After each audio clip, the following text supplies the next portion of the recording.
que no son venezolanos. Por ejemplo, la FARC, el ELN, Hezbolá, Al-Qaeda, los cubanos, los iraníes y los narcotraficantes. Dios mío, estamos Eso hablando eso no está fácil. de una fuerza brutal. Eso no está y nunca nada mejor fácil. dicho, sí. Porque el 90% de los venezolanos que apoyan a Guaidó no tienen armas. Y los que apoyan a Maduro no es que tienen armas, sino que son todas las fuerzas del mal. O sea, es como una escena de la Guerra de las Galaxias donde todos los malos los tienen del lado de Maduro y los buenos no tienen ninguna arma. Entonces es complicado aquello. Y tratar de hablar de estos con la etapa 2 y la etapa 3 sin el modelo de salida es cuesta arriba. El modelo de salida para algunos es bueno, la gente va a salir como cuando tumbaron al muro de Berlín. Bueno, no es así. El poder de fuego que tiene Maduro con todo esto que yo mencioné es gigantesco ante un pueblo desarmado. Entonces no es que la gente sale y saca a Maduro. Después están las Fuerzas Armadas venezolanas, que todo el mundo les hace un llamado permanentemente para que respeten la Constitución, reconozcan a Guaidó y se pongan del lado de la democracia. Pero no, hasta ahora no lo han hecho. Y las fuerzas de todos los países democráticos que también dan discursos de que hay que sacar a Maduro, pero nunca dicen vamos a sacar a Maduro porque vamos a intervenir. Eso no está planteado. Entonces la salida de Maduro es un tema que se discute poco, pero que para mí es el tema básico. Un tema muy delicado a tenor de lo que acaba de decir don Miguel Enrique. Ya lo sabemos, pero dicho por una autoridad como el señor Otero, pues hombre, estremece muchísimo más, Belén y Caque y queridos contertulios, ¿no? Que estén estas fuerzas terroristas detrás, pues... El mal, lo ha definido perfectamente. Nunca mejor dicho, ¿no? Sí, yo estoy absolutamente de acuerdo. Creo que la jugada es magistral. La jugada del contingente de ayuda humanitaria, porque con ese contingente van las tropas. Si hay un disparo, se acabó Maduro. Si no hay un disparo, están las tropas dentro.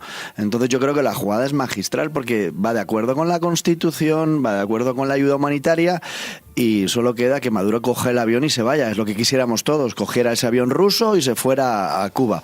Pero claro, el mal no se va a ir pacíficamente. Don Miguel y queridos contertulios, adentrándonos en el análisis profundo realmente, esto conllevaría a deducir que esta situación de Venezuela no se solventa en cuestión de días. ¿O usted qué opina al respecto? Porque, es decir, usted que es un hombre bien informado, ¿qué papel juega realmente para ejercer fuerza contra Maduro los Estados Unidos? Aparte de la que ya se conoce, diplomáticamente hablando, pero ¿podría adentrarse Estados Unidos en una postura de fuerza? ¿Eso se puede programar fácilmente? ¿Cómo vislumbra usted ese panorama? Yo lo que no veo es que esto salga por una vía pacífica, por unas elecciones. Allá no es posible hacer unas elecciones, porque hay 20 o 30 puntos del aparato electoral que tiene el Maduro, que es el Consejo Nacional Electoral, que es chavista, que es el registro electoral permanente, que lo manejan los cubanos, que es el manejo de las cajas CLAP para manipular la votación, que es el manejo de los militares el día del se llama Plan República, los militares chavistas, que es la incapacidad de la oposición para controlar las mesas con los testigos. Dice, bueno, que tengan un testigo en cada mesa. Bueno, eso está bien, pero eso es teórico. A la hora de la verdad, los testigos en las mesas los amenazan, llegan los colectivos, los sacan de las mesas y meten todos los votos de un lado. O sea, todas esas irregularidades, para que esas irregularidades cambien, no basta que Guaidó decida hacer unas elecciones. Es todo una estructura hecha para el fraude, una gran estructura del fraude. Entonces las elecciones son bastante complicadas. Después está el tema de la salida pacífica. Yo entiendo que nadie quiere una salida que no sea pacífica, pero si vemos lo que está pasando en Venezuela mueren al año más de 40.000 personas víctimas de la delincuencia, que es una delincuencia inducida por el gobierno. Eso sin contar los muertos por la represión, ni los muertos por la falta de medicinas. En Venezuela mueren los pacientes del SIDA como morían hace 40 años que no habían las medicinas. Para dar un ejemplo, los que tienen problemas de corazón, los que tienen diálisis, en fin, todo eso mueren. O sea, ya no hay manera de que sobreviva una persona en esas condiciones. Entonces, durante años, yo diría que ahí han muerto más de 600.000 personas como consecuencia del modelo. Entonces, cuando dicen una cosa no pacífica va a crear muchos muertos, sí, es verdad, pero han muerto 600.000 personas y van a morir 40.000 más este año si el régimen no cae. Entonces, el tema de la violencia es un tema que hay que analizarlo desde un punto de vista realista. Y si vemos el tema de los americanos o sea, hay un prejuicio, el prejuicio ese de la izquierda histórico, del imperialismo, que la participación de los marines, la gente dice, bueno, si entran los marines, entró el imperialismo y toda aquella cosa, que son los clichés de los años 60, claro, pero nadie dice, ahí están los cubanos, desde hace 15 años, están los iraníes, están las guerrillas colombianas que controlan 4 estados de Venezuela, están Al-Qaeda, están Hezbollah que tienen relación con ellos y les dan los pasaportes y manejan el terrorismo, y están todas estas fuerzas del mal que están ahí. Entonces es malo un marín, pero no es malo todo esto que está ahí. Claro. Usted que conoce la psicología colectiva de los que rodean a Maduro, ¿cuál cree que va a ser su comportamiento? Me refiero fundamentalmente pues los del gobierno, usted los conoce bien, pero los militares en este caso. ¿Hay gente echada para adelante que en un momento dado pueda decir hasta aquí llegamos o esto lo ve usted imposible? Porque esa es una posible salida, un principio de salida a la situación. Bueno, de todas las salidas malas, esta es la menos mala, porque es una salida interna, son los venezolanos, no es los marines o el ejército colombiano. El problema con las Fuerzas Armadas, hay muchos problemas con las Fuerzas Armadas. Primero, que la inteligencia militar está en manos de los cubanos. O sea, Venezuela es un protectorado cubano sin haber perdido una guerra, caso único en la historia. Entonces los cubanos tienen las áreas estratégicas, la área de identificación, todo lo que es el registro electoral, y tienen la inteligencia militar. Entonces, hacer algo con una inteligencia militar en manos de otra potencia es complicado. Pero además de eso, Chávez se ocupó de diluir las Fuerzas Armadas. ¿Cómo? Cuando hubo el suceso aquel en el 2002, donde el señor Carmona asumió y después asumió Chávez otra vez, toda aquella historia, en Venezuela había 60 generales. Hoy hay 1.200 generales. O sea, hay más generales que en toda la OTAN junta, sumada, no tiene el número de generales que tiene Venezuela. Entonces, claro, ahí hay una cosa difícil de agarrar. Sí, muy difícil. Después está la mezcla entre las Fuerzas Armadas, las milicias, la manera como ellos han convertido las Fuerzas Armadas en un ente absolutamente corrupto. Aunque claro, ahí hay una estructura que no pasa por estos mecanismos, que son los oficiales que tienen tropas. Pero la represión es muy fuerte. En Venezuela hay más de 200 oficiales presos que los han torturado. En Nicaragua hay 0 oficial preso. Entonces la situación ha habido 6 rebeliones militares que han sido develadas en los últimos años y medio. O sea, hay una situación. Lo que pasa es que la situación no llega a mayores, porque por la inteligencia militar, por cómo está desarticulada todas las Fuerzas Armadas, en fin, toda una serie de factores que hay ahí, y que además ellos lo saben. Entonces Maduro la mitad de su tiempo se la pasa en los cuarteles, y Diosdado Cabello y todos ellos pasan la mitad de su tiempo comprando oficiales, dándole discursos, en fin, todo este tipo de cosas. Entonces, el tema militar, aunque la mayoría de los militares, porque además son venezolanos como el resto de la gente, padecen las mismas cosas de los venezolanos, en general son opositores, pero es difícil que se organicen en una fuerza que no quiero decir que no lo vayan a hacer, pero no es tan sencillo. Bueno, entonces, en ese plano en el que nos encontramos perfectamente descrito, definido por usted, ¿qué esperanzas hay en una acción de los Estados Unidos? Porque sería la única potencia que tendría en este momento la capacidad para remover a este individuo del sitio en el que se encuentra. Bueno, ahí está el tema de la ayuda humanitaria. Están todas la ayuda humanitaria en las fronteras. Hay 3 puntos donde están. Están en el Roraima, o sea, en la frontera con Brasil, en la frontera, en las 2 fronteras con Venezuela, Curazao y Maicao y Cúcuta, y también en las islas los holandeses han activado algunas cosas. Maduro dice que no va a dejar pasar esa ayuda humanitaria, o sea, él no va a dejar pasar ni las medicinas, ni los alimentos, ni nada. ¿Por qué? Porque él sabe que este tipo de cosas, si pasan, es ayudados o protegidos, claro, por una fuerza. Por supuesto. Y en el caso del área de Colombia, donde la FARC y el ELN tienen control de los estados fronterizos con Colombia, entonces, claro, al entrar una cosa así, pues va a haber enfrentamiento con la guerrilla colombiana, y ahí se desata una confrontación mucho mayor, porque ni siquiera son venezolanos los que están en eso. Entonces, bueno, uno dice, bueno, ¿qué va a pasar? ¿Va a entrar esa ayuda humanitaria protegida? Porque en Cúcuta hemos visto las imágenes, y en Cúcuta hay un despliegue de fuerzas colombianas gigantescas. No son los americanos, son los colombianos.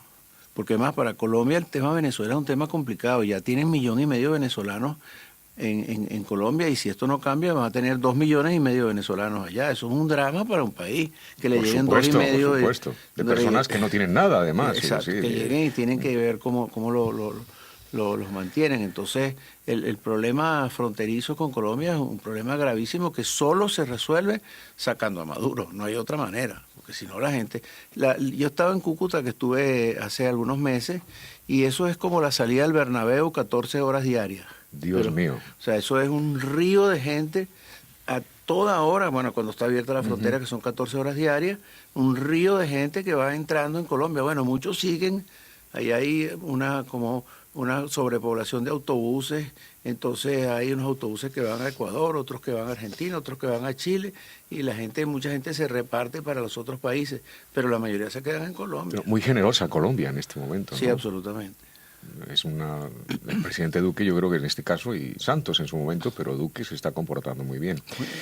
Bueno, están con nosotros Belén Molleda, está Caque, está Fernando Ballesteros, Rafael Nieto, Mónica Fraile, César Sinde. Al hilo de lo que estamos hablando, ¿alguna pregunta para una persona tan informada y que además tiene una lucidez tremenda en cuanto al análisis de la situación, poniéndonos a todos los periodistas incluso con los pies en la tierra, diciéndonos esto no es tan sencillo?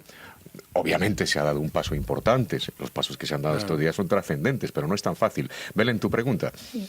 Yo coincido con mi colega Miguel en que la situación no es tan fácil en Venezuela. Si recuerdas, hace una semana yo discutía con mis compañeros que no era tan fácil la salida de Maduro, porque aunque todo el mundo da por hecho que la comunidad internacional le apoya en su mayoría y que el 90% de la población, como has comentado, lo apoya también, es cierto que en la comunidad internacional está un país como Rusia, que es potente y que no está por la labor de apoyar la salida de Maduro, por lo menos a simple vista, y luego el ejército es clave.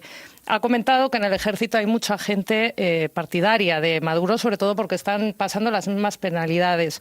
Pero a simple vista se están apreciando ya síntomas de que pueda haber una secesión en el ejército y que le apoye, o aunque la gente quiera que salga Maduro, están todos a él por los motivos que sean. Eso, una pregunta. Y luego, por otra parte, ya aprovecho que estoy hablando con usted, hay una cuestión que siempre me tiene pues intrigada.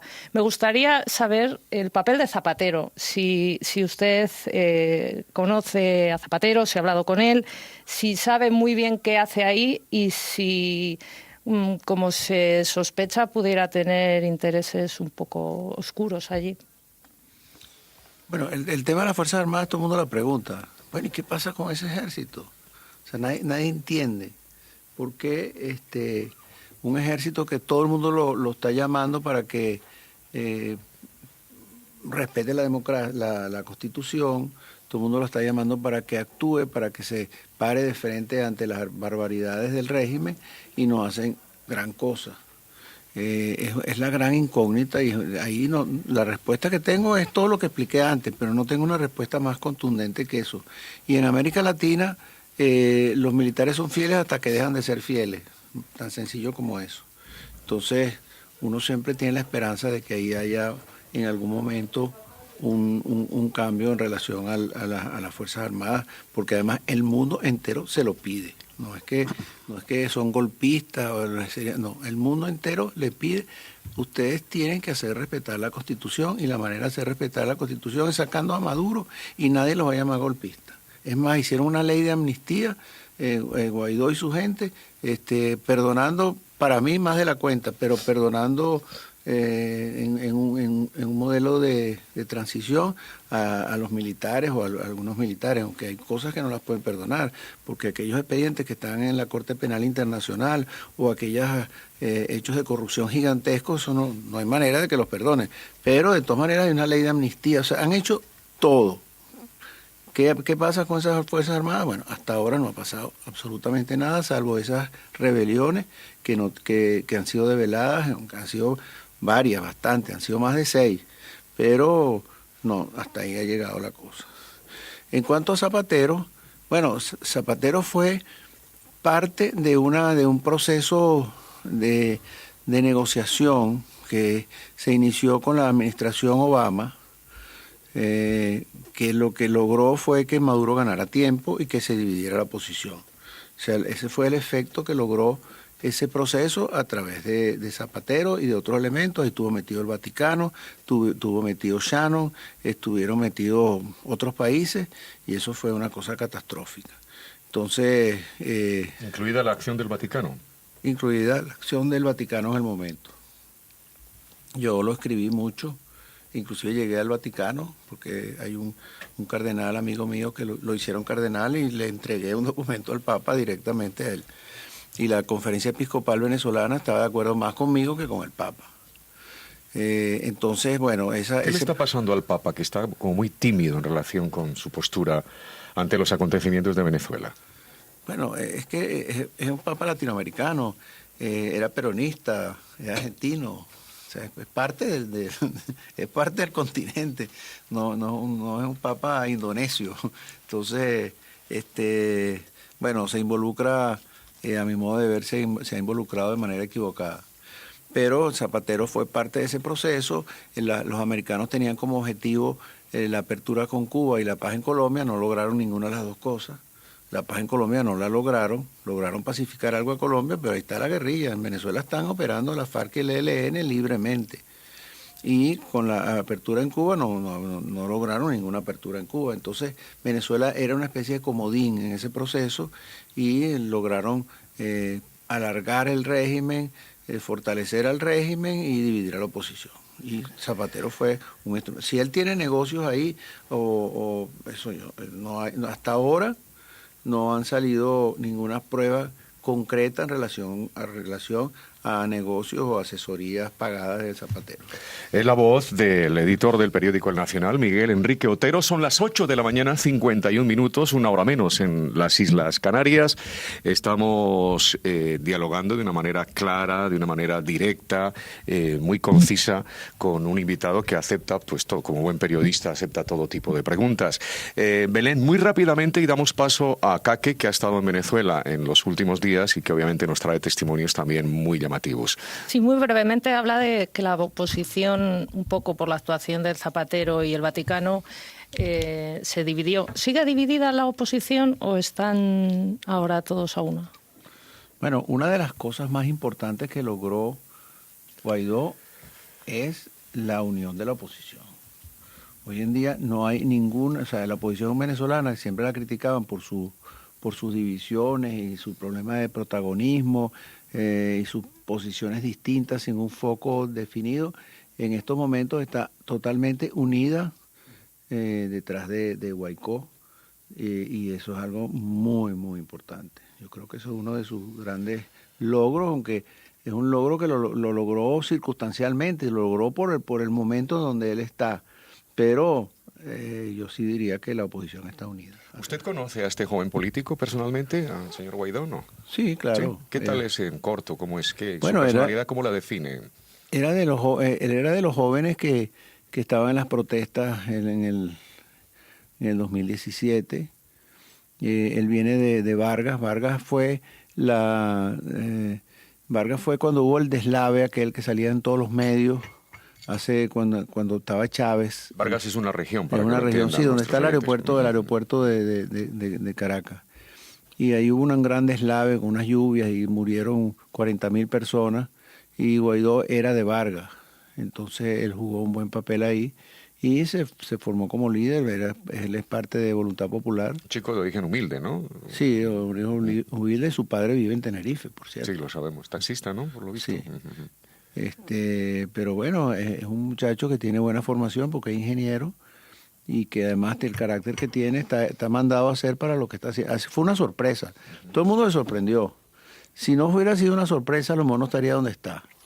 Porque los celos de los políticos no hubieran permitido. Un alma limpia, digamos. Sí, ¿no? Los celos de los políticos no lo vieron, no se dieron cuenta. Ni Maduro se dio cuenta, ni la oposición tampoco. Y el señor apareció, y de repente, con los cabildos que hizo en todo el país, se convirtió en una fuerza indetenible. Bueno, Caque, estuviste en la manifestación de Guaidó el día 20... Sí, el sábado pasado. El sábado pasado, ¿no? Estuviste con el presidente Guaidó. Sí. Cuéntanos, ¿cómo fue tu encuentro con el presidente Guaidó? Pues de cerca lleva chaleco antibalas, para comenzar. Tú le coges y la verdad que, tal y como dice, es la gran esperanza blanca. Está todo el mundo en torno a él, y todos los políticos, hables con Capriles, hables con Tintori, todos lo que tienen que decir y dicen y repiten hasta la saciedad es: ahora es Guaidó. Ahora es Guaidó, ¿no? Pero será Leopoldo. Incluso, sabéis que Leopoldo, el casa por cárcel, en cuanto hizo una grabación, le devolvieron a la cárcel. O sea, que tiene absolutamente prohibido cualquier tipo de declaración. Bueno, pues llegó un audio en el que decía Leopoldo, perdón, todos con Guaidó. Entonces, esto lo tienen a fuego. Todos con Guaidó, todos con Guaidó y todos con Guaidó. También lo que yo he notado ahí en la cercanía con el pueblo, como reportero español que va un poco a respirar lo que sucede en estos días, es que odian a Zapatero. O sea, el odio a Zapatero es de ese 90%. O sea, sienten que ha humillado el proceso, y a Zapatero no se tiene ningún respeto. También te puedo contar que el proceso lo tienen claro, lo repiten hasta la saciedad. El fin de la usurpación, la transitoriedad y elecciones. La pregunta que yo le puedo hacer, y luego si quieres te cuento la cercanía con Juan Guaidó y tal, la pregunta que me gustaría hacerles es superemos a Maduro, imaginémonos que se consigue, yo no sé, esa transitoriedad, ¿de cuánto tiempo estamos hablando? Porque Leopoldo sería el gran candidato, y del que se habla sería el verdadero presidente y el que está detrás de todos los contactos internacionales. ¿De cuánto tiempo estamos hablando? Porque venimos de una dictadura y de unos procesos que hay que regenerar. Yo no sé si nuestro invitado nos puede dar fechas. Don Miguel Enrique, no sé si esto es fácil, ¿no? Vamos a comparar con el 57, cuando cayó el dictador Pérez Jiménez, y hubo una transición que duró un año. Uh-huh. Y cuando Pérez Jiménez, que fue el momento cuando fueron todos los españoles a Venezuela de inmigrantes en aquella época, las instituciones funcionaban, no hubo la destrucción que ha habido con el régimen chavista. Ahí está todo destruido, todas las instituciones, el sistema judicial, los registros electorales, absolutamente todo destruido. Hay que cambiar todo. Uh-huh. Una cosa muy difícil. ¿Se puede hacer eso en un año? No sé, no creo. Pero los que manejen la transición tiene que ser Guaidó y un equipo. Ahora, ¿quién va a ser, después de eso, quién va a ser el candidato que gane las elecciones? Bueno, si Guaidó logra eso, va a ser Guaidó. Sí, ¿no? Hay que olvidarse de Leopoldo López, sí, y de todo el mundo. Guaidó para 8 años. Se lo merece, ¿no? Se lo merece. Sí, claro. Yo no, voy a ir a esa discusión de quién sería el candidato. ¿Cuál? Guaidó, no hay otro. Si sobrevive eso, no hay otro Claro. candidato. Tan sencillo como eso.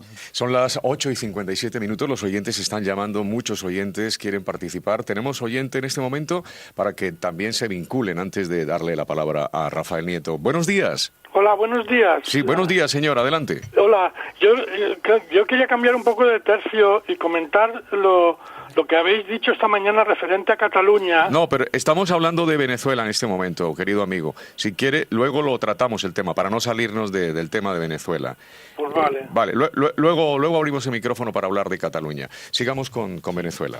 Tengo una pregunta para nuestro invitado, al que agradezco muchísimo esta lección que nos está dando de periodismo también, porque yo creo que un buen periodista tiene que ser un buen analista de situaciones, ¿no? Además, fíjense, sin ambajes y además Yendo al grano, ni ¿no? con uno ni con otro, sino Sí. esto nos da una lección de periodismo. efectivamente, sí. Yo le quería preguntar, tengo desde hace días la película El hundimiento en la cabeza, que es la película que recoge un poco cómo fueron los últimos días de Hitler en Alemania. Yo sostengo que hay varios tipos de líderes políticos, unos que tienen un cierto apego a la realidad y otros que han perdido todo contacto con la realidad, que suelen ser perfiles mesiánicos y que creen que han venido para redimir al pueblo, ¿no? Y creo que Maduro está en este último grupo. Yo creo que el final de Maduro, por esa personalidad que tiene, puede ser dramático. Es decir, yo no creo que Maduro vaya a salir a un sitio maravilloso ni a una playa, como le ofrecía el otro día. Ha sido bueno diciendo dramático. Yo creo que es trágico, más bien, ¿no? Posiblemente trágico. Y es un poco, esa es la pregunta que le quiero hacer. No se trata de jugar a futurólogos porque nadie lo puede saber, pero por la personalidad de Maduro, por cómo se están dando los acontecimientos, ¿cómo puede ser el final de la historia de Maduro en Venezuela? Uno de los temas que yo lo dije al principio, que es la salida de Maduro, es cuál es el modelo de salida. Cuando me hablan de transición, o me hablan del proyecto país, o cómo va a ser la transición, cómo va a ser ese proceso, la gente siempre se coloca en lo que consideran lo menos malo, o lo que le... Pero nadie discute cómo es el modelo de salida, porque modelo de salida hay muchos. Hay un modelo de salida que es una especie de gran explosión social, que es una gran destrucción. Ahí sabemos cómo empieza, no sabemos cómo termina. Hay un modelo de salida que es que unos chavistas desplacen a otros chavistas. Entonces, en ese modelo, hipotéticamente, Diosdado Cabello toma el poder y mata a Maduro. Entonces, es un modelo de salida. Claro, no vas a contar con el apoyo multilateral y nada, pero es un modelo de salida. Otro modelo es que unos militares tomen el poder y se queden con el poder, una junta militar, que eso en América Latina ha pasado 100 veces. Ese es otro modelo. Otro es que el que nos gusta es que haya una junta cívico-militar y un proceso de transición que dure un año, año y medio, se reconstruyan las instituciones, hay una elección y gane el que tenga que ganar.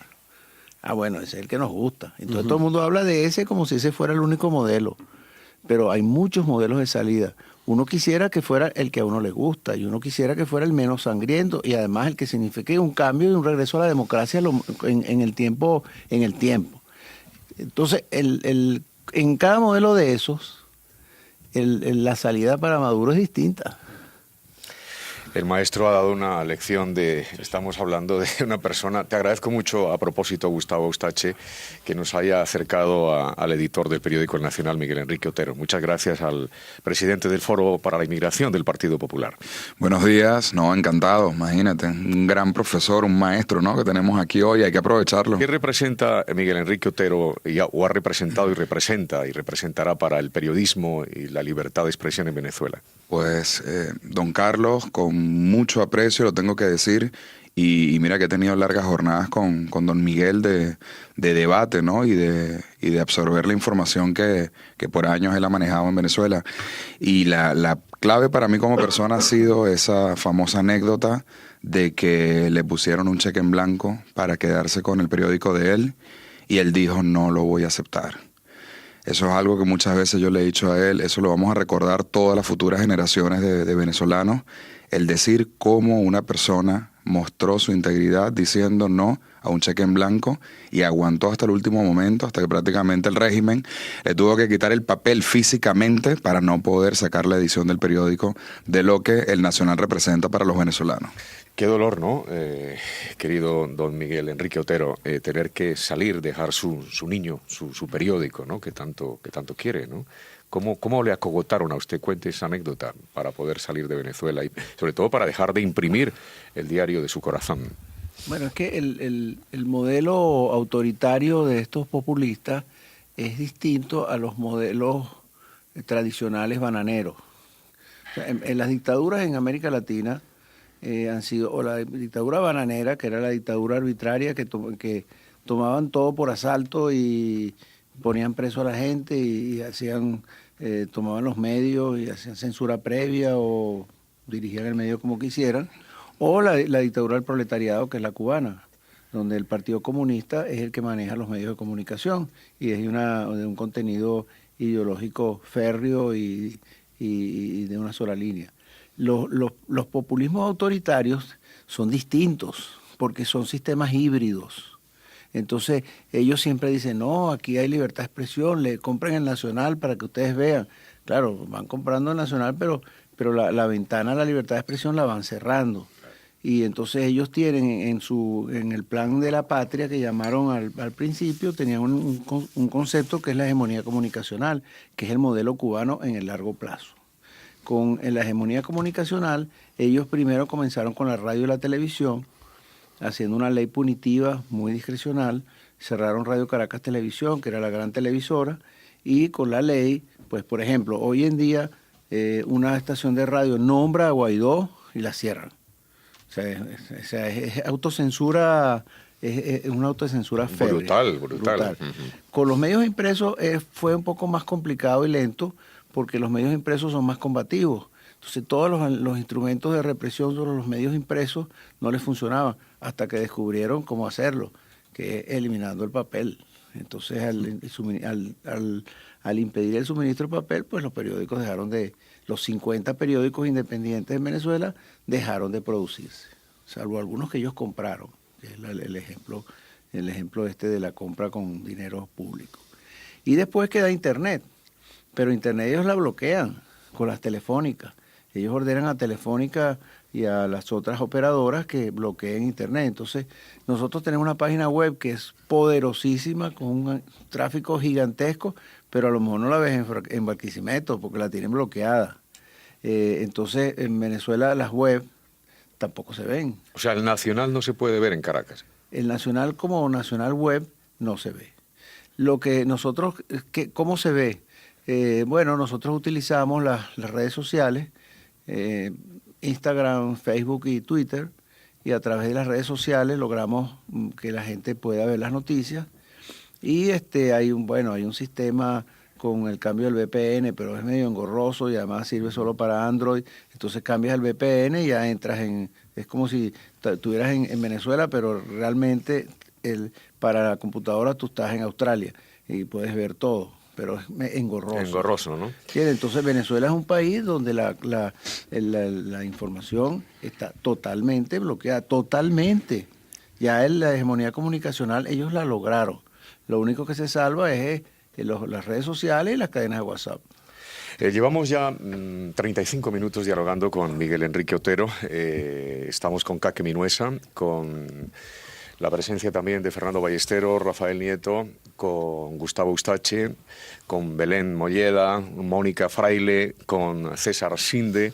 Me levantaba la mano para decir algo, para preguntar algo. Apoyando lo que decía. Y luego vamos con más preguntas y sobre todo quiero los testimonios de Caque, que acaba de llegar de Venezuela. Sí, muy rápido y bueno, lo vas a confirmar ahora seguro.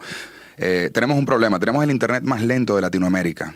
¿Ok? Entonces, claro, si la página pesa tarda tanto en descargar que ya la gente desiste, primero, porque no van a gastar los pocos megas que tienen en ver algo que realmente es una oportunidad y no vas a poder verlo todos los días. Y lo segundo, con los constantes cortes de luz que hay, pues obviamente también tenemos un problema de internet. Entonces, es prácticamente un sistema para que no estemos informados.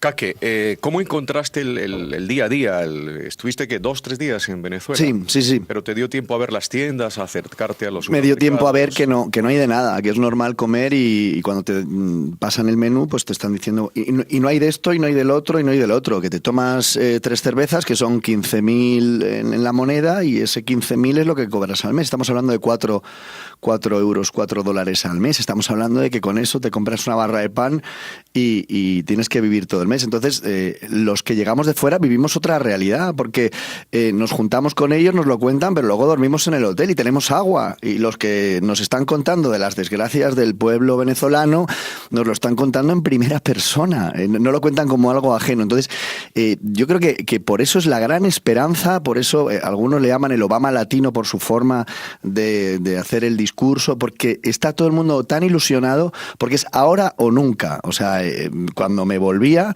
la gente con maletas de no, me voy de vacaciones a España un par de semanas, no, con esas maletas te estás yendo. Todo el mundo tiene fecha de es ahora o nunca. Entonces, yo lo que viví es eso. ¿Algo que te haya conmovido? ¿Alguna anécdota? Bueno, conmovido todo. Todo en general. Pero Todo en general, pero es que tú estás comiéndote una hamburguesita en la calle porque la manifestación fue el sábado y no había nada, y tienes a un señor mayor que está cogiendo tus restos ahí al instante, ¿sabes?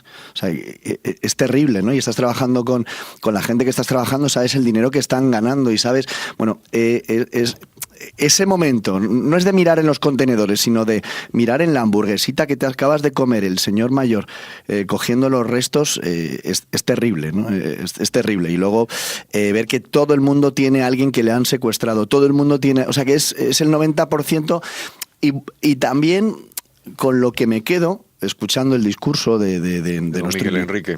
Sí, de nuestro invitado, es que sí que hay un poco de inocencia quizá en Guaidó, ¿no? Porque dices, ningún soldado va a disparar por defender a Maduro. Porque claro, es que no estamos hablando de soldados, estamos hablando de narcotraficantes y de criminales y de las FARC. Entonces, bueno, pues por eso hace falta ese contingente, esos soldados norteamericanos, internacionales, que en cuanto reciban una bala, ellos sí que van a defender al pueblo. Porque a la gente sí que no le importa morir porque ya mueren de hambre. Es que ya mueren de hambre. Hablando de muertes, decía don Miguel Enrique Otero que morían 40.000 personas víctimas de la situación real de la delincuencia en Venezuela. Tuvimos aquí hace unos días a un teniente de la Armada y a un sargento de la Guardia Nacional y nos decía que a los muertos los enterraban en muchos casos en sus casas porque no hay ataúdes tampoco para enterrar a sus muertos. Esto parece una novela, pero es absolutamente cierto, ¿no? La situación que se está viviendo allí es dramática. No, es terrible. Por ejemplo, es una historia terrible. Frente al Nacional hay un individuo que tiene un desodorante y te cobra pasarte el desodorante. ¿En serio? Sí. Frente a la sede del Nacional. Sí, cuando la gente va caminando o va a trabajar ahí o en otra parte, el señor te cobra, no sé, yo la moneda ya yo le perdí pero te cobra por pasarte el desodorante. Esa es más o menos la vida de los venezolanos. César, tu pregunta, ¿cuál es? Sí, hemos estado hablando de la situación que se vive allí en clave económica. Don Miguel, me gustaría... Yo tengo entendido que el PIB de Venezuela se ha destruido prácticamente un 60% en la actualidad, que la inflación está en el 1,5 millón%. A nivel económico, por ejemplo, el gran buque del chavismo que ha sido PDVSA, también tengo entendido que su operatividad está prácticamente destruida por la mala gestión del chavismo. En ese sentido, dos preguntas muy concretas. ¿Cómo hay que reconstruir económicamente Venezuela o cuáles son los sectores que están peores? Y en segundo lugar, ¿cómo ha usado el chavismo PDVSA? ¿Cómo se ha servido de PDVSA? ¿Y cómo es posible que no haya ni combustible para los venezolanos en el país con mayores reservas de petróleo del mundo? Quiero aclarar que a los oyentes que no lo sepan, PDVSA es Petróleos de Venezuela S.A. Adelante. Bueno, la verdad es que la destrucción del aparato productivo ha sido una cosa increíble. Porque el modelo de Chávez era un modelo donde cuando empezaron a subir los precios del petróleo, él creó todas las misiones y empezó a repartir el dinero. Pero eso estaba acompañado de la destrucción del aparato productivo, incluyendo la industria petrolera. Y no estaba, esa repartición de dinero no tenía una contrapartida productiva. Entonces, claro, crearon un país de parásitos, de gente que vivía de los regalos. Y de hecho mejoraron el nivel de vida de los sectores populares. Eso es lo que salía en la FAO y toda la izquierda del mundo se vanagloriaba con aquello. Pero claro, en lo que los precios del petróleo empezaron a bajar y se vieron los efectos de la destrucción del aparato productivo, pues entramos en lo que estamos viviendo hoy en día. Ahora, el tema del petróleo de Venezuela es que Venezuela no volverá a ser un país petrolero, porque se necesita una cantidad de dinero tan grande para volver a ser lo que era antes, y además tanto tiempo que la industria petrolera, para que pueda producir 4 millones de barriles, algo así, tienen que pasar por lo menos, tenemos que llegar al 2035. ¿Cómo va a ser el petróleo en el 2035? Aquí en el 2035 no va a haber sino carros eléctricos. Entonces el tema del petróleo es que Venezuela no va a ser otra vez un país petrolero. Hay venezolanos que no se dan cuenta de eso, empezando por el sector político. Venezuela no puede regresar a lo que era antes.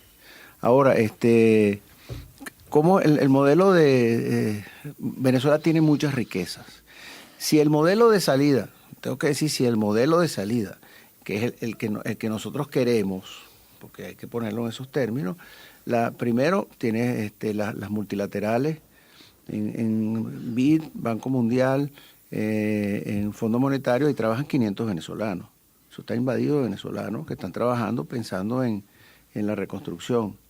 Y Venezuela tiene muchas riquezas, tiene mucho potencial, desde turístico hasta agricultura y otros minerales, también el petróleo hay que incluirlo ahí. O sea, la reconstrucción pasa por el financiamiento de las multilaterales en un régimen de reconstrucción de las instituciones y un régimen de estabilidad y de Estado de Derecho, etcétera.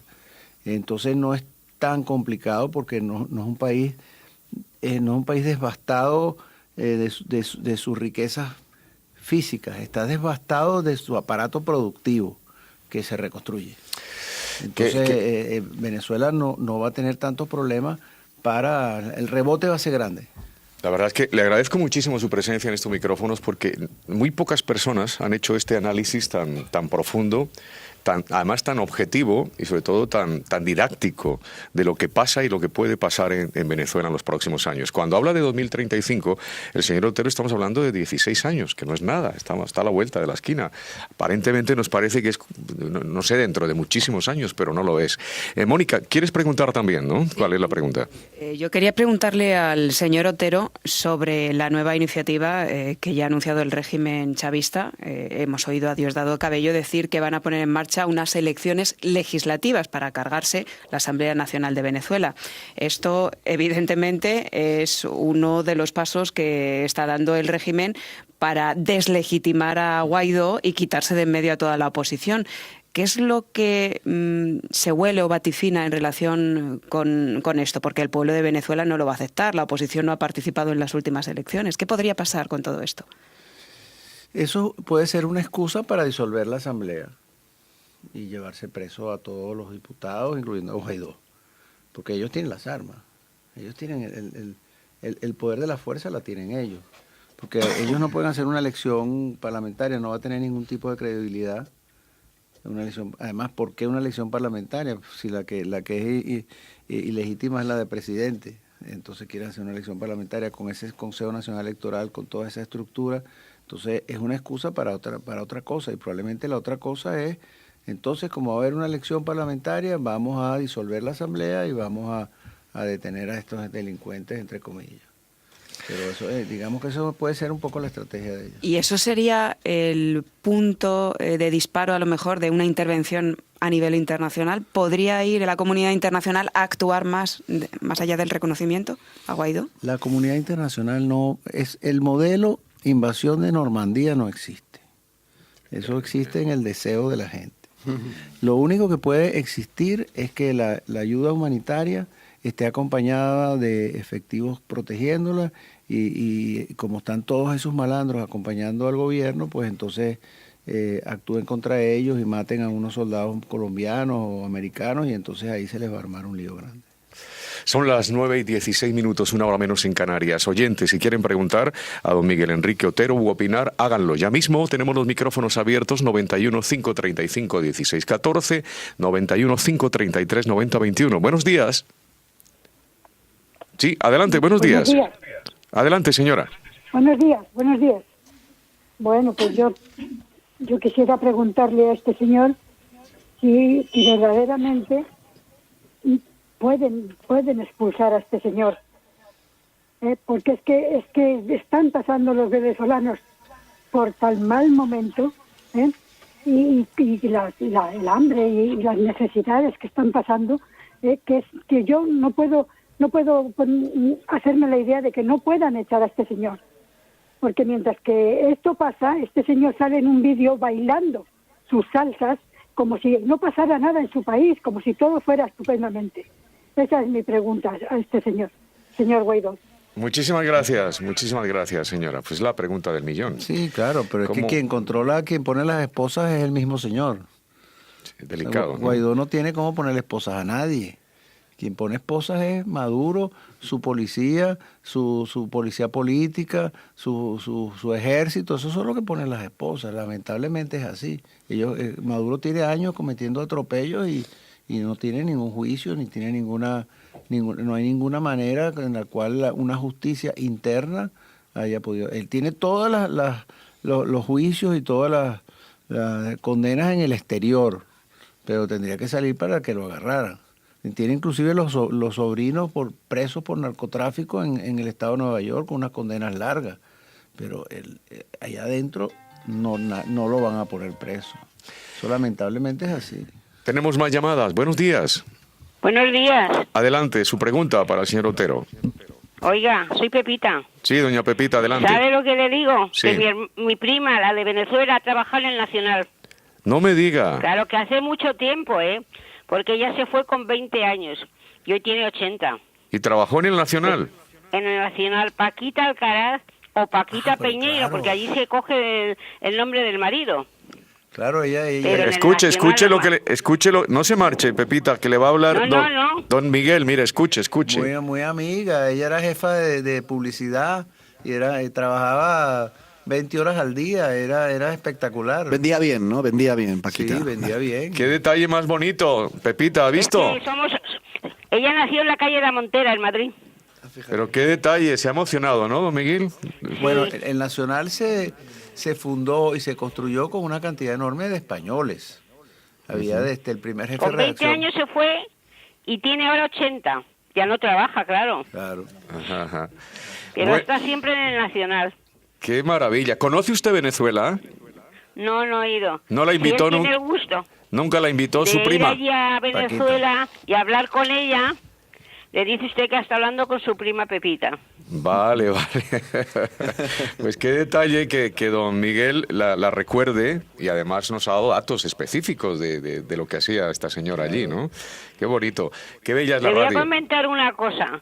Dígame. Está en España este verano y fue y se montó en un taxi para ir a la Gran Vía para hacer todos los papeles para ser española su hija. Y el taxista la quiso recorrer Madrid porque tiene el hablar de venezolano. Y le dijo, oiga, sé por dónde voy en el taxi, he nacido en la calle de la Montera.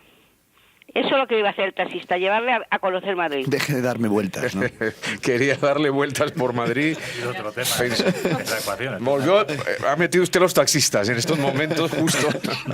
Catalán. Pepita, no sabe cuánto nos agrada su llamada. Soy fan desde Diego de León. Que voy a ver si puedo ir el día 12. Bueno, el día 12 cumplimos 69 años y empezamos a conmemorar los 70 de esta casa. Así que la esperamos aquí, doña Pepita. Un abrazo muy fuerte. Un beso muy fuerte para todos, y para este señor también. Claro. Gracias, que sí. Pepita. Gracias. Hay más oyentes a esta hora de la mañana. No hay ahora mismo oyentes. Pueden llamar 91 535 1614 o 91 533 9021. Dos comentarios, don Carlos, que quería escuchar sobre todo de don Miguel. Hay un tema preocupante ahora mismo y es lo último. Uno, la comunidad italiana en Venezuela, que es grandísima también, están sumamente molestos porque su gobierno no ha querido reconocer al presidente Guaidó. Entonces, llevándolo un poco a España, ayer escuchaba al exministro Margallo decir que hay unos 200.000 españoles, pero es que realmente son 500, porque luego hay que contarlos doble nacionalizados. La comunidad italiana, portuguesa y española en España son las más grandes de Europa. Entonces, ¿cómo puede un gobierno no atender a la necesidad de sus propios ciudadanos en otro país? A ver, don Miguel, ¿qué podemos decir al respecto de la postura de Italia en principio y la de España, que fue muy tímida a los comienzos? Bueno, España fue errática y dudaron mucho, pero al final lo hicieron. Sí, lo hicieron. Entonces sí. no vamos a caer en eso. Lo de Italia sí es lamentable, ¿no? Las posiciones más lamentables han sido la de Italia, la de las Naciones Unidas y bueno, desgraciadamente la del Papa. Esas han sido las posiciones menos favorecidas a la causa venezolana. Todavía tienen tiempo de corregir, de todavía rectificar. pueden hacerlo incluso esta misma mañana, ¿no? Sí, si lo hizo Pedro Sánchez, ¿por qué no lo pueden hacer ellos? Tenemos llamada. Buenos días. Sí, buenos días. Adelante, señor, por favor.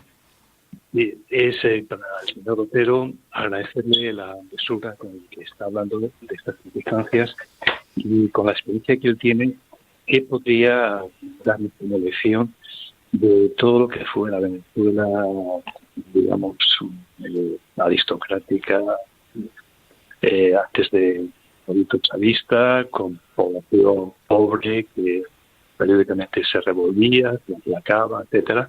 ¿Qué lecciones podría dar para el futuro? Gracias. Bueno, a ver, muchas gracias, señor. Si quiere, escuche la respuesta por la radio.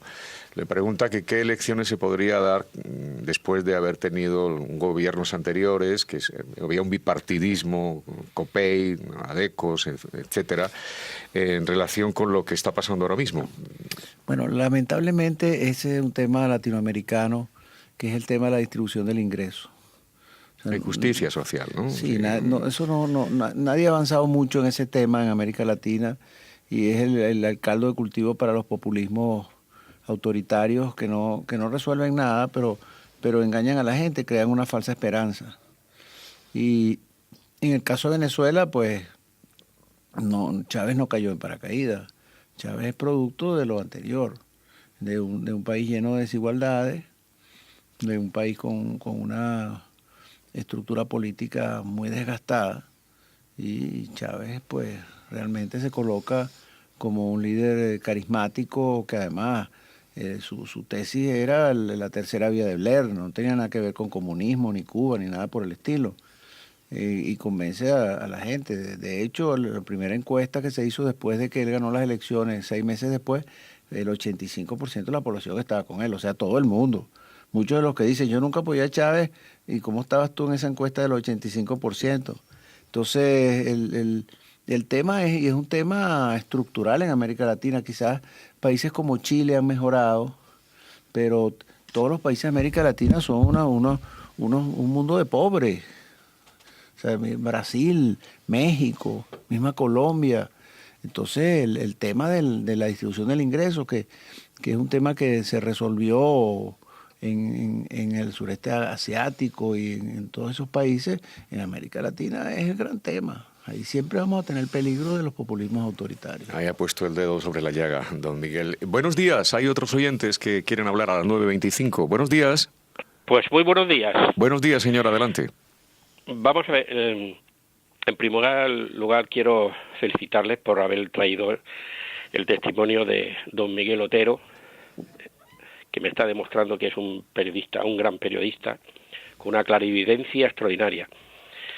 Yo, por lo menos para explicarlo, yo he aprendido desde que le estoy escuchando esta mañana, más casi que todos los años que llevamos oyendo hablar de Venezuela, de cómo y cuándo ha llegado Venezuela hasta aquí. Eso yo repito, le vuelvo a felicitar porque de la forma de hablar que tiene sin tremendismo, parece que es un profesor que está enseñando en una catedral. Y a mí personalmente pues me ilustra mucho y me ayuda a comprender lo que ha pasado en Venezuela. Y yo estoy de acuerdo con él en muchas cosas, en que porque Chávez cuando llegó, no llegó como ha terminado. o sea, cómo terminó. Entonces yo quería preguntarle que cómo es posible de que haya ocurrido en Venezuela para llegar a donde se ha llegado ahora mismo sin que el pueblo o digamos los poderes fácticos que hay en Venezuela, porque hay los poderes fácticos que hay en Venezuela como en todos los sitios del mundo, está en la prensa, está el poder económico y está la Iglesia. ¿Cómo han dejado ustedes que pueda llegar esta forma a lo que ha llegado nuestra querida Venezuela? Buena pregunta, amigo. Muchísimas gracias. La escucha por... y algo más, ¿no? Y repito, Ujú. que para mí, o sea, vuelvo a decir, este señor, como lo está explicando, parece un profesor de cátedra con qué tranquilidad, y repito, sin tremendismo ninguno, nos está informando y ayudando a comprender muchas cosas que no sabíamos o no nos habían explicado de Venezuela. Un fuerte abrazo y bienvenido a España. Muchas gracias, señor. Es un gran maestro, don Miguel Enrique Otero. Adelante, Bueno, señor Otero. no es cierto que los venezolanos no trataron de resistirse a los cambios de Chávez. De hecho, hubo varias batallas masivas. Una sacamos a Chávez y se volvió a montar porque lo que se hizo estuvo mal hecho y volvió a montarse. Después hubo un paro nacional que casi prácticamente paralizó la economía y bueno, Chávez resistió. Él era un guerrero.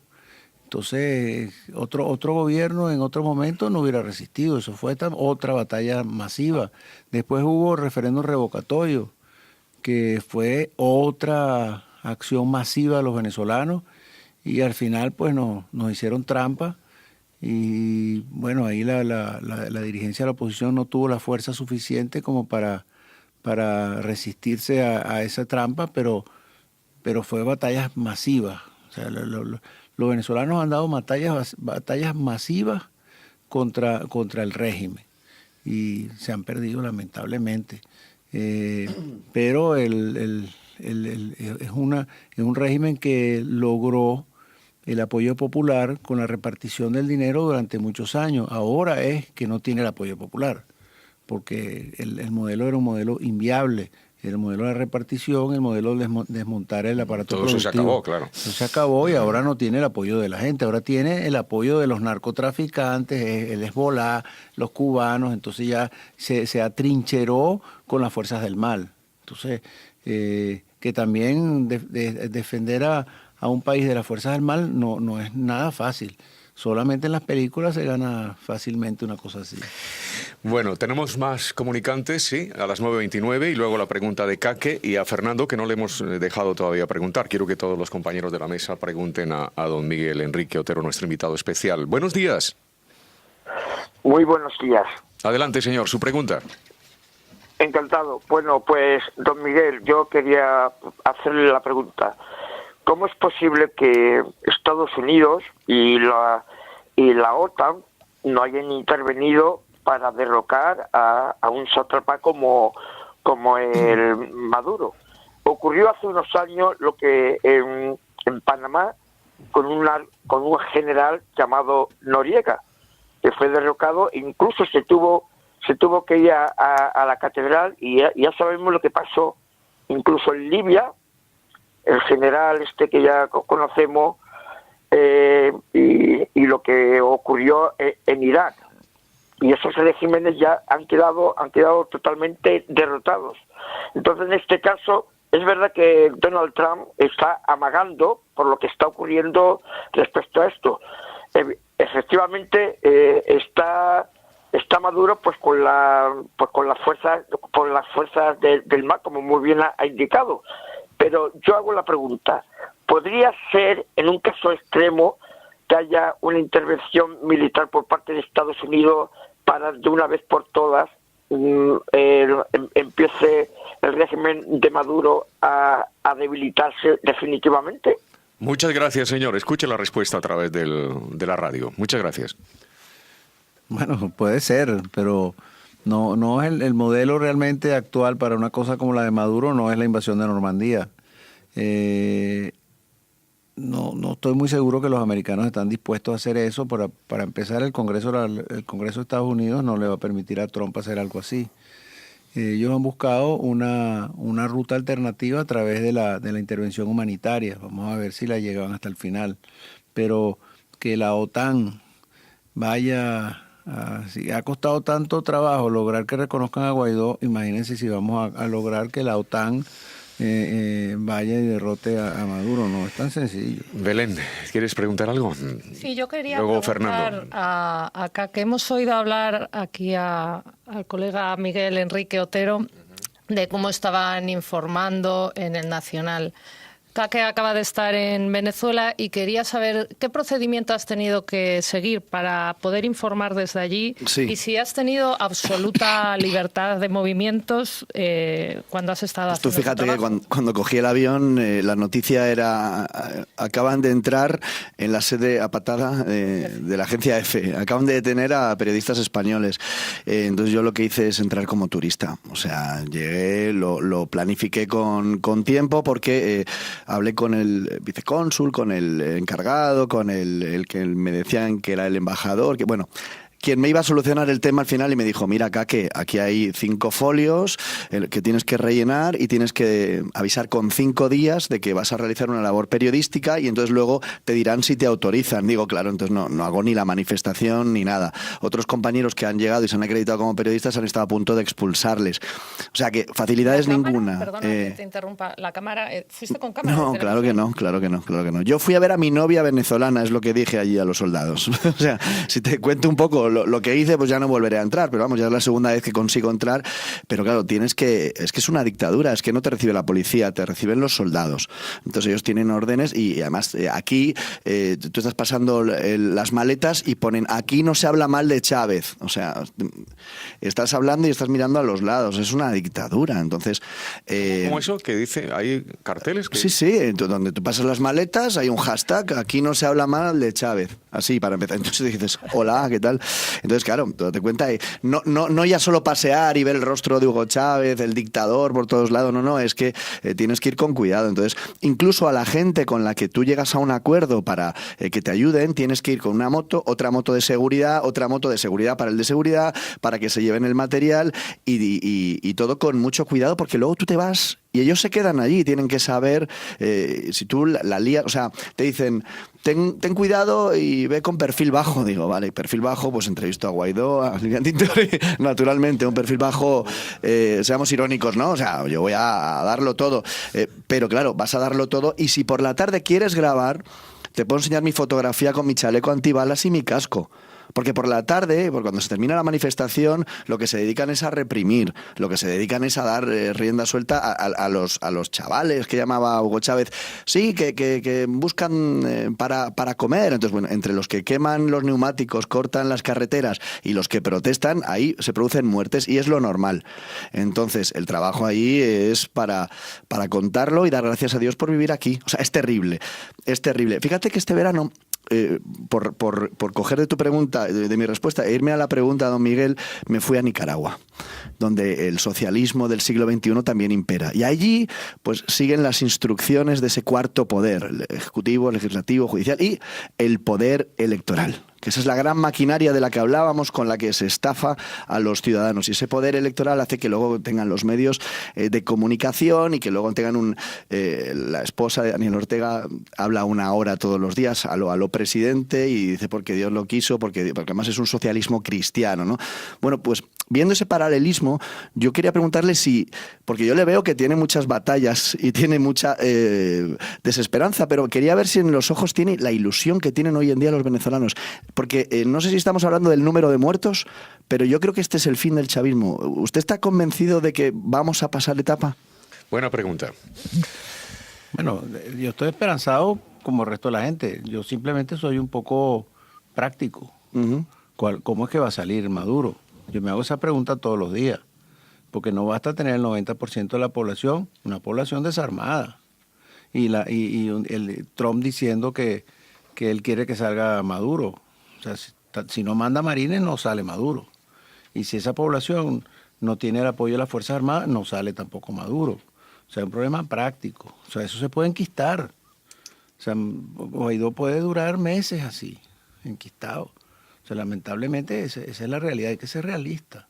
Nosotros tenemos demasiados años en esto y ha habido demasiados intentos para la salida de Maduro o de Chávez antes, y ha habido batallas masivas que se han perdido todas.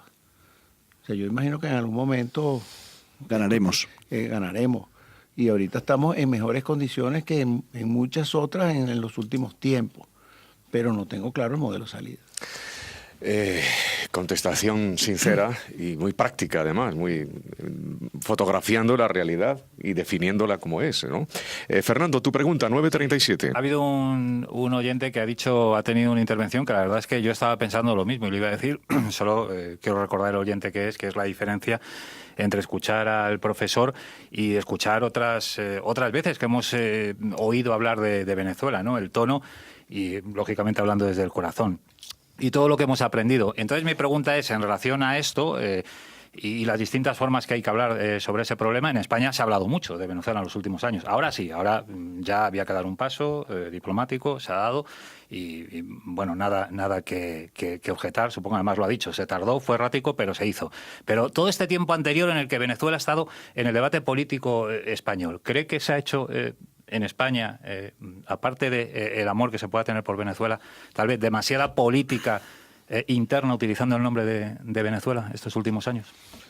Bueno, yo te digo, yo viajé, al principio yo me reuní con 34 parlamentos, congresos, Portugal, Grecia, Perú, Paraguay, viajé por el mundo entero reuniéndome con los congresantes.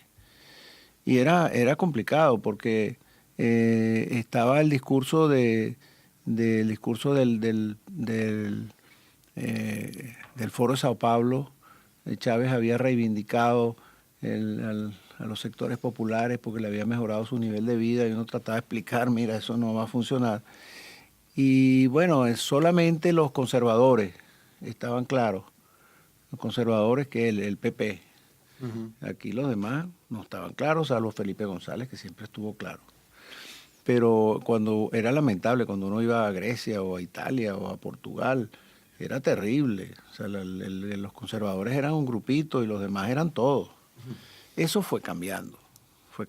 Hoy en día, a nivel parlamentario, que es importante, pues el sector político, el régimen solo le queda la ultraizquierda y sectores vinculados estilo Podemos y cosas así, pero no tiene mucha. Cuando uno ve un discurso sobre Venezuela, Guaidó, el reconocimiento de Guaidó, y ve los parlamentos, la mayoría de los que están ahí aplauden. Antes no era así. Entonces ha habido un cambio importantísimo a nivel mundial, y en eso los medios han jugado un rol muy importante, porque los medios, a pesar de que a veces hay altibajos, pero los medios han reproducido lo que pasa en Venezuela y los periodistas han sido súper solidarios con Venezuela. Acaba de mencionar a Podemos. Nos quedan solamente 3 minutos. ¿Qué definición hace usted de este grupo político español? Bueno, es que Podemos se crió en Venezuela. Ellos eran asesores de Chávez los puso a trabajar con él como asesores, inclusive los financió, y hay pruebas de eso, porque aunque Chávez financiaba todos los movimientos ilegales del mundo y todas las guerrillas y todo lo que fuera antisistema, en el caso de Podemos hubo unos pagos que los hicieron a través del sistema administrado de los dólares preferenciales, y están ahí porque son documentos públicos. Y ellos estuvieron allá. Y Chávez se ufamaba de que este es un movimiento parecido al nuestro en España, donde tienen que tomar el poder allá y hacer. Inclusive hay una cosa muy importante, que es que uno de los elementos constitucionales para desmontar la separación de poderes, la descentralización y todas esas cosas que ellos hicieron fue a través del Tribunal Supremo, a través de la Sala Constitucional, a través de lo que llaman el juez constitucional. Y ahí hubo una persona, Gladys Gutiérrez, que es una magistrada, que hizo su tesis aquí en la Universidad de Valencia, creo, Zaragoza, y todos los asesores de ella, su director de tesis, eran todos los de Podemos. O son las tesis de Podemos. Es como utilizar el Tribunal Supremo, el juez constitucional, para desmontar los valores más importantes de la democracia. No creo que lo logren en España, pero en Venezuela lo lograron. ¿Cuánto dinero pudo haber extraído Podemos de Venezuela? Venezuela, esta gente manejó más de $1 trillón, que no se sabe dónde está. ¿Cuánto se fue en corrupción? ¿Cuánto es $1 trillón en...? La frase que yo, para lograr explicarle a la gente, es 1 millón de millones. O sea, más o menos eso es un número para que te hagas una idea, porque escribirlo es tan largo y en radio decirlo, imagínate, menos todavía. Entonces, ¿qué porcentaje de eso se fue en corrupción? ¿Qué porcentaje se fue en despilfarro? ¿Y qué porcentaje se fue en regalos, tanto interno como externo? Nadie lo va a saber porque todas las cifras ya son opacas. No hay Contraloría, no hay ningún sistema de contabilidad. Que para empezar había 3 administraciones distintas, la de PDVSA, la central, el fondo chino. Entonces eso se manejaba discrecionalmente a través de los distintos fondos y además con un manejo del efectivo, de maletas. Agarraron a uno que fue a Argentina porque cometieron un error en la aduana. Y Antonini apareció en una maleta llena de dinero, pero ellos manejaban todo a través del efectivo, no manejaban a través de transferencias. Galapagar son cromos. Sí. Son cromos. No, más o menos apoyando lo que dice ahí don Miguel. En el momento en el que Chávez hizo su último presupuesto, lo basó en $100 el barril, pero es que el barril llegó a 150. Ese 50 de excedente no sabemos nunca dónde estaba. Hay llamada, la última. Vamos con ella. Buenos días. No tenemos al comunicante. Sí, buenos días. Bueno, no ha habido posibilidad, se ha cortado la comunicación. Bueno, lo que estaba diciendo rápido. Se estima que Podemos se llevó entre 7 y 8 millones de euros que se hayan descubierto. La Fundación CEPS, en Valencia. Lo que se ha descubierto, lo demás no lo sabremos nunca. Yo estuve en el chiringuito chiringuito porque era una persiana y llegaban correos de Venezuela, me encontraban allí y en Valencia, pues nada, era un chiringuito y el profesor Viciano, que imparte clases allí y que ahora va dando cursos de que igual no les hicieron caso con todas sus enseñanzas, pero no era solo Venezuela, era Bolivia, era Ecuador. Lo que pasa que estaba regado del mismo dinero del petróleo, ¿no? Bueno, querido Kake, me encanta mucho tenerte en estos micrófonos. Es la primera vez que vienes a nuestra radio. Esto es una radio espectacular, ¿eh? Es un periodista a quien quiero y admiro internacional. Mucho. Quiero mucho. Y me gustaría tenerte en estos micrófonos más veces. Estamos ahí negociando, ¿no? Vale, me queda ahí. Muchísimas gracias, Kake. Gracias a al presidente del Foro de la Inmigración del Partido Popular, don Gustavo Estache, muchísimas gracias. A ustedes. Fernando Ballesteros, muy amable, muchísimas gracias. Rafael Nieto continuará con ustedes ahora mismo. Ya saben que Rafael prosigue a partir del informativo de las 10 de la mañana. Ahora viene con la medicina y la salud. Y Belén Molleda, guapísima como siempre, la gran dama de Mundo Noticias, con Mónica Fraile. Muchísimas gracias, Belén. Muchas gracias. Ha sido maravilloso compartir contigo y sobre todo con don Miguel Enrique Otero, querido editor y director del diario El Nacional. Toda nuestra solidaridad y estamos a su disposición. Y gracias, maestro, gracias. Bueno, gracias a ustedes. Y ojalá encontremos la salida a Venezuela próximamente. Ojalá. Muchísimas gracias.